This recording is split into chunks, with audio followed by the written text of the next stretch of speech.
प्रभु यीशु मसीह में मेरे प्यारे भाई और बहनों, मैं प्रभु यीशु मसीह के अति पवित्र नाम में आप सभी का आज सुबह की दिव्य कृपा की इस प्रार्थना में हार्दिक स्वागत करता हूँ। यह एक नया दिन है, एक नया अवसर प्रभु से मिलने का, उसका धन्यवाद करने का और आशीर्वाद मांगने का। इस प्रार्थना में हम मिलकर ईश्वर की कृपा मांगते हैं हमारे जीवन, हमारे परिवार, बच्चों, स्वास्थ्य और शांति के लिए।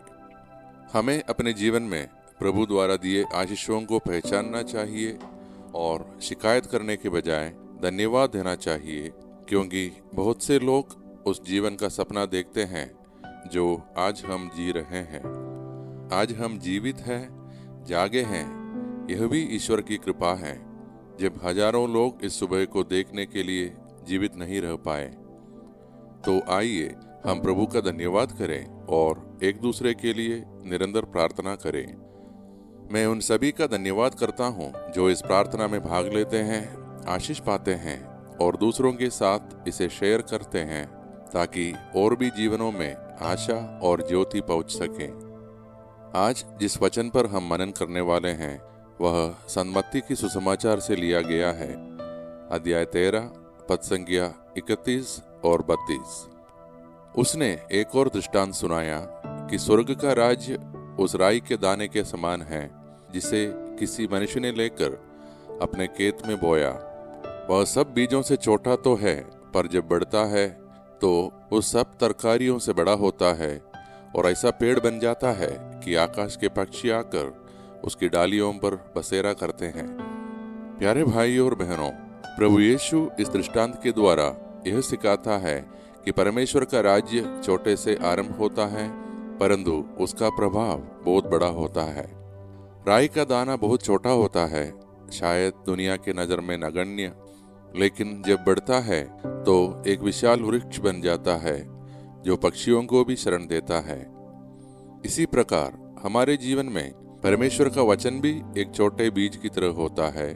जब हम उसे अपने हृदय में बोते हैं, प्रार्थना, प्रेम, विश्वास और सेवा के साथ, वह धीरे धीरे बढ़ता है और हमारे जीवन को फलदायी और उपयोगी बनाता है। यह दृष्टांत हमें आशा देता है कि हमारा छोटा विश्वास, हमारी छोटी सेवा भी प्रभु की दृष्टि में महान बन सकती है। शायद आज आप सोचते हैं कि आपकी प्रार्थनाओं का कोई प्रभाव नहीं हो रहा है, कोई फल नहीं मिल रहा है, लेकिन याद रखें, बीज का कार्य धीरे धीरे होता है और समय पर वह फल भी देता है। अगर आज आप निराश है, उदास है, हारा हुआ लग रहा है, या फिर यह कि ईश्वर हमारा प्रार्थना नहीं सुन रहा है, तो आज प्रभु आपसे कह रहे हैं, निराश मत हो, तुम में छुपा हुआ सामर्थ्य है जैसे राई के दाने में, बस अपने विश्वास को जीवित रखो। तो आइए प्यारे भाई और बहनों, हम अपने आप को दृढ़ विश्वास के साथ प्रभु के हाथों में सौंप दें और मिलकर प्रार्थना करें। सर्वशक्तिमान परमेश्वर, हम आज की दिन की शुरुआत आपकी स्तुति और धन्यवाद के साथ करते हैं। हमें जीवन का उपहार देने के लिए, अपने प्रेम, दया और करुणा से भरने के लिए हम आपके आभारी हैं। हम आपके चरणों में अपने परिवारों को रखते हैं। हे प्रभु, हमारे घरों में प्रेम, शांति, आनंद और एकता भर दीजिए। जहाँ रिश्ते टूट रहे हैं उन्हें पुनः जोड़ दीजिए। जहाँ निराशा है वहाँ आशा दीजिए।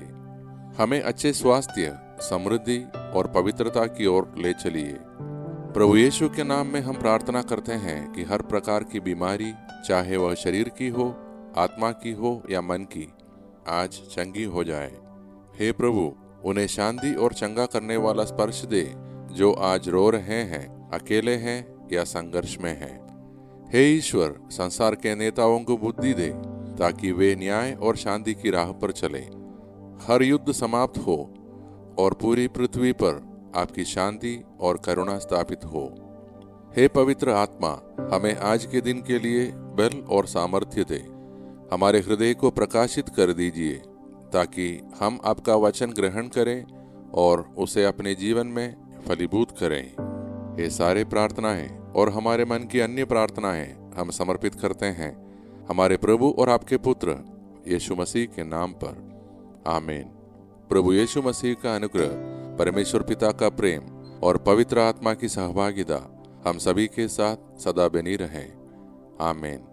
प्रिय भाई और बहनों, यदि आज की प्रार्थना ने आपके मन को छुआ है तो इसे अपने मित्रों और परिवारजनों के साथ अवश्य शेयर करें। आपकी एक शेयर किसी आत्मा को शांति ला सकता है, चंगा कर सकता है और किसी के जीवन में प्रभु की ज्योति पहुंचा सकता है। तो आज कम से कम एक जन के साथ इस प्रार्थना को शेयर कीजिए। हम कल सुबह फिर दिव्य कृपा की इस प्रार्थना में मिलेंगे।